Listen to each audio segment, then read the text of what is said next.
আসসালামু আলাইকুম, সবাইকে স্বাগতম জানাচ্ছি আমাদের আজকের টিউটোরিয়াল ভিডিওতে। নিশ্চয়ই আপনারা আমার স্ক্রিনে এখন যে চার্টটা দেখছেন, এই চার্টটা হয়তো বা আপনারা আহ, গত সপ্তাহে দেখেছেন অথবা এই সপ্তাহের শুরুর দিকে দেখেছেন।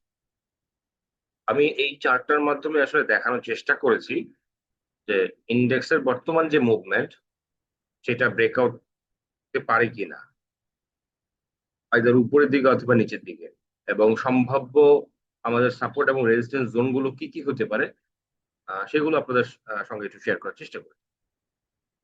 আপনারা নিশ্চয়ই দেখতে পাচ্ছেন যে এই রেজিস্ট্যান্স জোন অর্থাৎ অরেঞ্জ কালারের যে লাইনটা দেখতে পাচ্ছেন, এটা ব্রেক করেছে এবং এইটার উপরেই পরপর দুইবার সাপোর্ট নিয়েছে।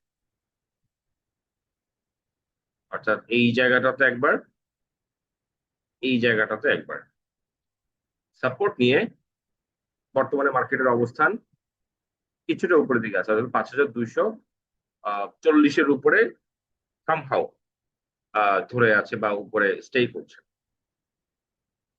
তো আমরা দেখিয়েছিলাম যে এই যে সিচুয়েশন মার্কেটের, এইটা আলটিমেটলি যে পরবর্তী যে রেজিস্ট্যান্স জোন 5380, সেইটা পর্যন্ত টাচ করবে কিনা বা সেটা ব্রেকআউট করলে পরবর্তীটাতে যাবে কিনা, সেইগুলো নিয়ে আমরা কিছু প্রবাবিলিটি আলোচনা করেছিলাম।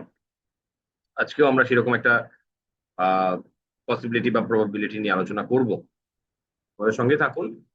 আহ, আজকের উইকলি মার্কেট অ্যানালাইসিসটা আমরা খুব সংক্ষেপে সুন্দর করে দেখার চেষ্টা করবো ইনশাল্লাহ।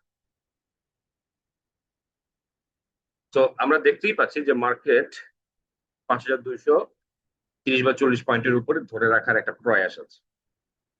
এখন এই ধরে রাখার প্রয়াসটা সফলভাবে পারবে কি পারবে না সেটা আমরা এখনো বলতে পারছি না। আমরা একটু আহ পুরো মার্কেটটাকে বোঝার জন্য, এটা তো আমরা ইন্ডেক্সের মুভমেন্ট দেখলাম, পুরো মার্কেটটাকে বোঝার জন্য একটু আমরা মার্কেটের রিটার্ন সেকশনে একটু যাব। তো সেই জন্য আমি আপনাদেরকে নিয়ে যাব আমাদের এমি ব্রোকারে। আমরা এমি ব্রোকারে ফিল্টারিং করে দেখার চেষ্টা করব যে গত এক মাসে মার্কেট অ্যাকচুয়ালি কোন সেক্টর বা কোন টাইপ অফ স্টক গুলো বেশি রিটার্ন দিয়েছে। তো আমরা একটু দেখি যে ব্যাংকিং সেক্টরের কি অবস্থা। গত এক মাসে যদি আমরা তাকাই, শুধুমাত্র একটা স্টকই খুব ভালো, মানে খুব ভালো না বাট পজিটিভ আকারে ধরে রাখতে পেরেছে, সেটা হচ্ছে প্রাইম ব্যাংক। আপনারা জানেন যে খুব ভালো একটা ডিভিডেন্ড দিয়েছে, সেই জন্য বাকি সমস্ত ব্যাংকেরই কিন্তু কারেকশন অবস্থা আমরা দেখতে পাচ্ছি। আমরা যদি আরো কয়েকটা সেক্টর যদি আমরা দেখি, যেমন আমরা সিমেন্টে যদি যাই, আমরা দেখতে পাচ্ছি যে ফান্ডামেন্টাল স্টকের মধ্যে অনলি লাফার্জ এবং হাইডেলবার্গ সিমেন্ট থাকে এবং দুইটাই কারেকশনে আছে। তো এই দুইটা স্টকও কি ফান্ডামেন্টাল স্টক, যেগুলো কিনা ইন্ডেক্স ক্যারি করে। আমরা আরেকটু দেখবো। আম, আমরা ফুড এন্ড অ্যালাইডে যাই, এখানে কিছু ফান্ডামেন্টাল স্টক আছে। তো আমরা যদি দেখি যে গেইনার লিস্টে অ্যাকচুয়ালি ভালো কোনো ফান্ডামেন্টাল স্টক নাই। আমরা যদি লুজার সেকশনে দেখি তাহলে দেখবো যে Olympic fundamental stock loser, ব্যাটবিসি fundamental stock loser, Unilever আসলে এবার ধরার মতো কিছু নাই। তো এই দুইটা অন্তত ফান্ডামেন্টাল স্টক, বাট তারা লুজার। গেইনার ছিল কারা? গেইল, ম্যাগনাপেট, বিডিথাই ফুড, বঙ্গস, ম্যাগনা condensed milk, fine food, Lovello, RD, apex food. তার মানে হচ্ছে নন ফান্ডামেন্টাল স্টক। আমরা আরেকটু কনফার্মেশনের জন্য আমরা একটু যাই জেনারেল ইন্স্যুরেন্সের দিকে। দেখেন এখানে কিন্তু দেখা যাচ্ছে যে ম্যাক্সিমাম জেনারেল ইন্স্যুরেন্স গত এক মাসে কেমন রিটার্ন দিয়েছে সেটার একটা ভিউ। আমরা লাইফ ইন্স্যুরেন্সের যদি একটু দেখি, গত এক মাসে লাইফ ইন্স্যুরেন্সে তেমন কোনো পরিবর্তন নাই, শুধুমাত্র ট্রাস্ট ইসলামী লাইফ যেটা সেইটা আহ, কিছুটা বৃদ্ধি পেয়েছে, বাকি সবগুলাই কিন্তু নেগেটিভ। তার মানে জেনারেল ইন্স্যুরেন্সে কিন্তু আমরা দেখতে পেয়েছি যে ওইখানে মার্কেটে কিছু রিটার্ন আমরা দেখেছি বা পেয়েছি। ব্যাংকিং সেক্টরে পাইনি এবং অন্যান্য জায়গাগুলোতেও পাইনি। যেহেতু ফার্মাসিউটিক্যালস এ বেশ কিছু ভালো ফান্ডামেন্টাল স্টক আছে, আমরা এটা একটু দেখার চেষ্টা করি। আমরা এইখানে ফান্ডামেন্টাল স্টক কোনোটাই নাই। Beacon Pharma only 2%। আমরা এসিআই যদি দেখি, গেইনার অবশ্য না। বেক্সিমকো ফার্মা যদি দেখি, নো গেইনার, তেমন একটা বাড়ে নাই। মেরিকো ফান্ডামেন্টাল হয় নাই, ইবনে সিনাও হয় নাই, স্কয়ার ফার্মা হয় নাই, অ্যাকমি ল্যাব বৃদ্ধি পায় নাই, ব্র্যানাটা লুজার। তার মানে হচ্ছে ফান্ডামেন্টাল স্টক গুলো মূলত গত 1 মাসে খুব একটা ভালো করে নাই। যেগুলো করেছে এই যে অ্যাকমি পেস্টিসাইড, নন ফান্ডামেন্টাল, আপনার সিলভা ফার্মা, পার কেমিক্যাল, টেকনো ড্রাগ, সিলকো, এগুলো তো নন ফান্ডামেন্টাল স্টক, আপনারা তো বুঝতেই পারছেন। তো আমি সর্বশেষ আহ টেক্সটাইলের দিকে একটু যাবো। টেক্সটাইলে আপনারা দেখেন, যেগুলো দর বৃদ্ধি শীর্ষে ছিল, Hamid fabrics, FSC spinning, Safko spinning, DSSL, VFS thread, একমাত্র পিটিএল ছাড়া বাকি সবগুলো কিন্তু নন ফান্ডামেন্টাল। তার মানে আমরা কিন্তু একটা এখানে সিনারিও দেখতে পেলাম যে নন ফান্ডামেন্টাল স্টক গুলোই মূলত গত 1 মাসে দর বৃদ্ধি শীর্ষে ছিল। আমরা যদি অল মার্কেটে যাই এবং আমরা যদি দেখি যে গত 1 মাসে আমার এখানে যে টপ লিস্ট, আমিত, ভিডিও অটোকা, Acme pesticide, Daffodil, Dominage, golden son, কিছু মিউচুয়াল ফান্ড আছে, এশিয়াটিক ল্যাব, পিএনআইসিএল, কিছু কিছু ইন্স্যুরেন্স এখানে এসছে, জেড ক্যাটাগরি কিছু স্টক, বি ক্যাটাগরি কিছু স্টক, এবং সবকিছু মিলে এখানে ফান্ডামেন্টাল স্টকের কোনো আধিপত্যই ছিল না। তো এখন আমরা চলে যাচ্ছি আমাদের মূল অ্যানালাইসিস। এই যে এখানে আপনারা দেখতে পাচ্ছেন যে মার্কেটকে এখানে একটু ধরে রাখার প্রচেষ্টা। অন্যদিকে আপনারা দেখছেন যে গত 1 মাসে নন ফান্ডামেন্টাল স্টকের গেইন হওয়ার বিষয়। তাহলে নন ফান্ডামেন্টাল স্টক তো ইন্ডেক্স ক্যারি করে না, এবং নন ফান্ডামেন্টাল স্টক গুলো আহ, যেহেতু টপ গেইনার ছিল, তাহলে ফান্ডামেন্টাল স্টক গুলো ছিল না। এখন মার্কেটকে যদি সামনে আগায় নিতে হয়, অর্থাৎ 5380 রেজিস্ট্যান্স পর্যন্ত অ্যাটলিস্ট মার্কেট যেতে হয়, তাহলে ফান্ডামেন্টাল স্টক গুলোকে মুভ করতে হবে।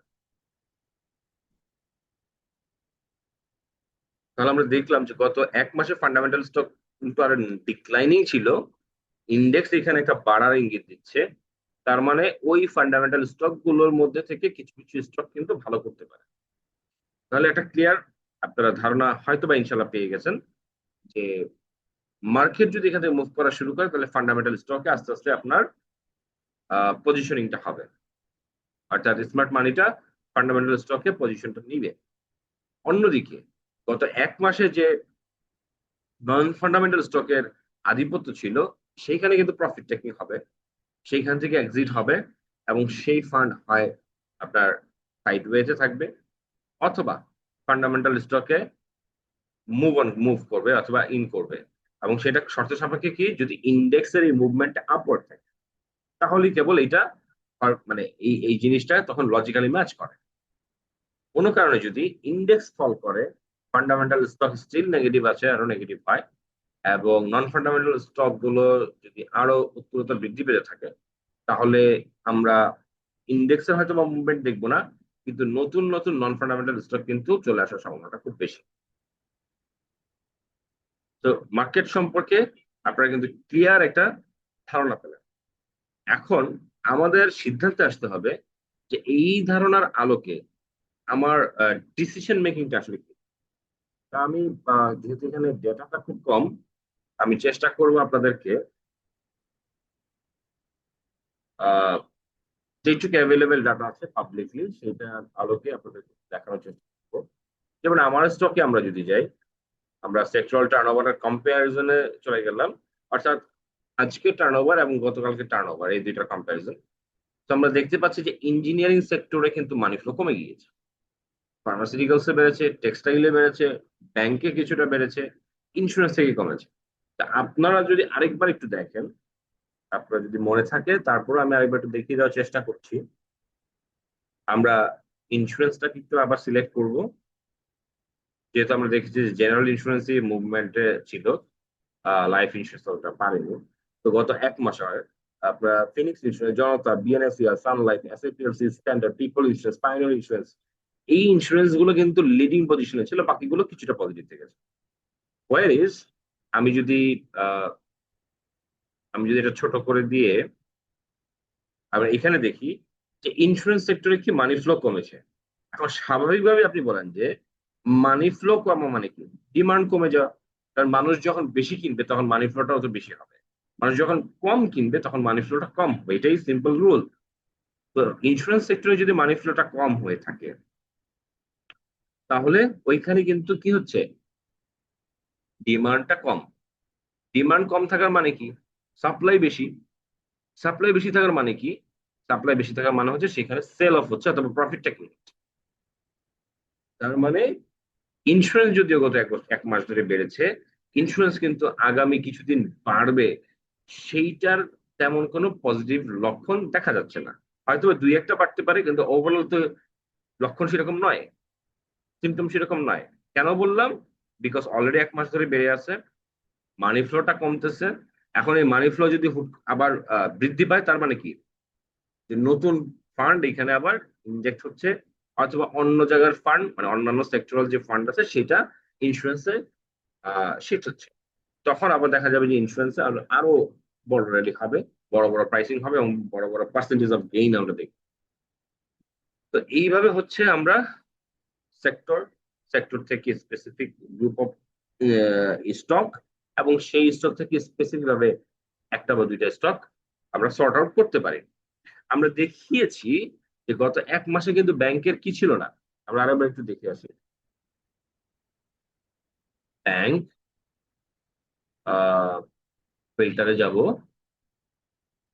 আমরা এখানে একটু ব্যাংক সিলেক্ট করে দিয়ে একটু দেখার চেষ্টা করি। গত 1 মাসে একমাত্র প্রাইম ব্যাংক ছাড়া বাকি সব ব্যাংক নেগেটিভ। এখন আমরা যদি এইখানে দেখি যে ব্যাংকে মানি ফ্লো এখানে বেড়েছে, তার মানে কি, ডিমান্ড এখানে বেশি হয়েছে, মানে ডিমান্ড বেড়েছে।